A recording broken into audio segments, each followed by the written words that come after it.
Right, so the last page gets into more of the properties of exponents, scientific notation. So let's take a look at 15. So we got the restriction to use only positive exponents. So we got to be careful with that potentially. All right, let's see what we got. We got 9, we got 4p to the third power, 6p to the negative seventh power. All right, so there's two layers to this problem. We got the numbers in front, and then we got those letters with the exponents. So because everything's being multiplied together, we can just multiply all three of those numbers together. So 9 times 4 is 36. 36 times 6 is 212. So that's, or excuse me, 216 rather. 216. All right, so that takes care of the numbers, but now what about those letters? P to the third, P to the negative seventh. We're multiplying. What's the product rule say that we do with those exponents? So remember, they want you to add. So we want 3 plus the negative 7. So that's going to be P to the negative 4 power. Well, we're almost there, but the problem wants it positive exponents. So how do we get rid of that? Well, remember, if we put it over 1, it's now in the top of a fraction. So do that little swappy swap. So we got to move it down to the bottom. Now, a common mistake people make is they want to move that 216 with it because it's attached. At least they think it is, but it's not. So don't be tempted to move that down to the bottom as well. 216 does not have an exponent, which means it has a positive one. So 216 stays up top, p to the fourth goes down to the bottom, and then that's it.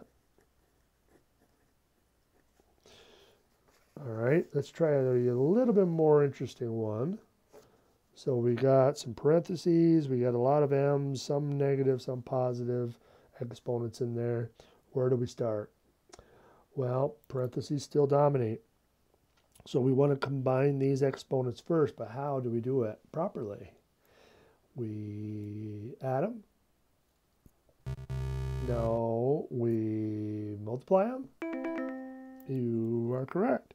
So yeah, we got to multiply those two together first. The ones on the bottom though, can we combine those? Yeah, sure. These ones though, are we adding or are we multiplying those? These ones we do add. So m to the second, excuse me, negative second, don't lose your negatives. And then m to the, if we multiply those, we better get a negative 9. M to the negative 4 and a positive 7. Negative 4 plus 7 is a positive 3. All right. Well, we got some negatives that we could start to move and stuff, but I don't like to do that. Let's combine it as much as we can using some of those other properties. So we can still use the product rule to combine those by adding. So what would that be? M to the what?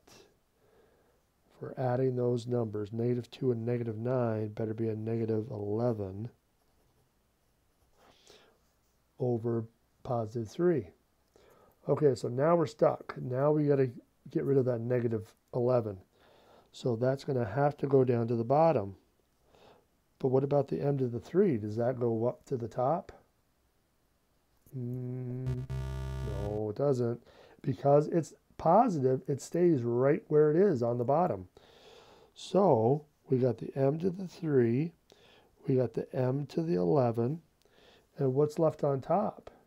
If you move everything out, you got to leave something behind. So let's leave out 1.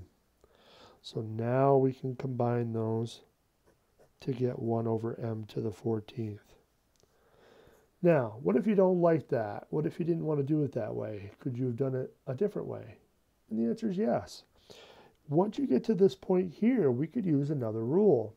That other rule is the quotient rule. So remember, the quotient rule says you do what with your exponents? You subtract them, is correct.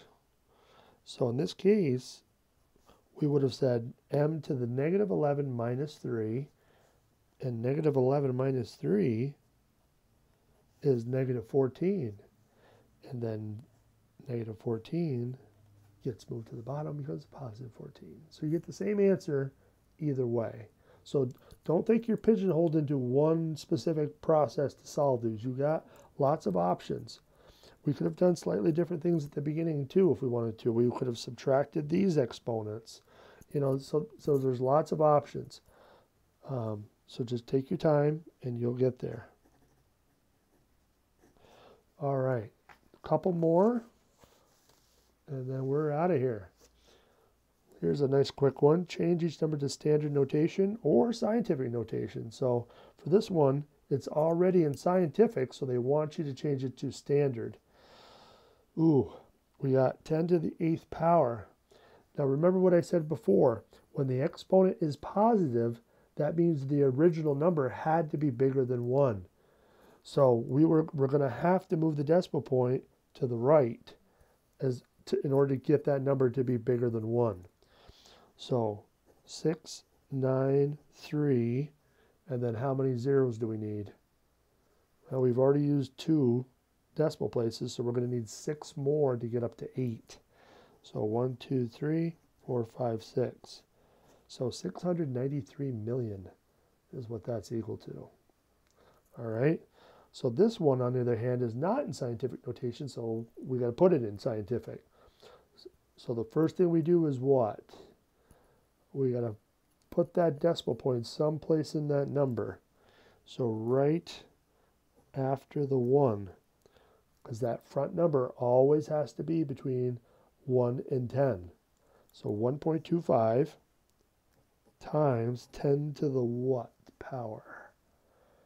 Well, if you remember our little trick, let's count the zeros. 1, 2, 3, 4, 5, 6. So there's 6 zeros, but we need to move it 1 extra place to get it between the 1 and the 2. So that means we got 7.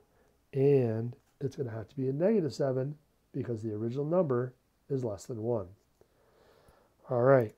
Now let's do one last application. So we have this problem, and they want you to evaluate it using scientific notation. So first thing we got to do is put it in scientific notation. So we had 2.5 times 10 to the what? So 3, 6. 6 places we'd have to move it. 3 times 10 to the 1, 2, 3, 4, 5 spots. So negative 5. Here's a 5 times 10 to the, looks like 1, 2, but negative. And 5 times 10 to the 1, 2, 3, 4, 5, 6. So that's step 1. Now we got to kind of separate things out. We want to put all our number pieces together.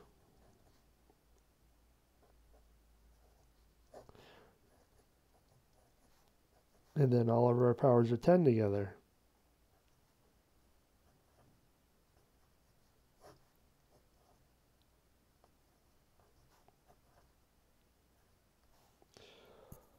Okay, so that's step 2.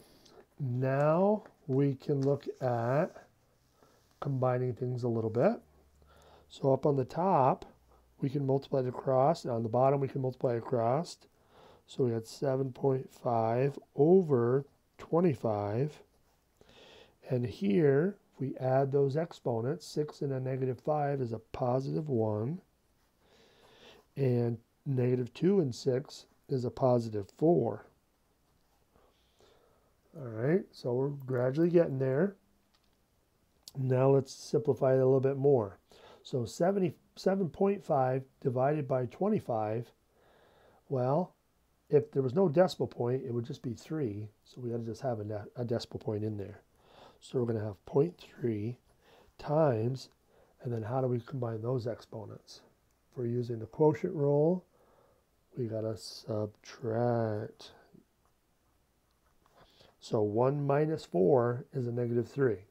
So we're done. No, we're not done. What's wrong? What did I say before in that previous problem? The number part has to be between 1 and 10. So we got to fix this still.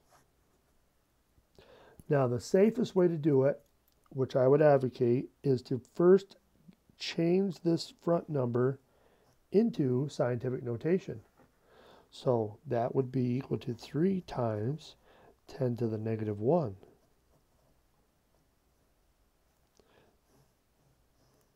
So all we did was just change this number into that number. Everything else just stayed the same. But once you've done that, now we can combine these two powers of 10 by adding those exponents, and now we're done. So this is the proper answer.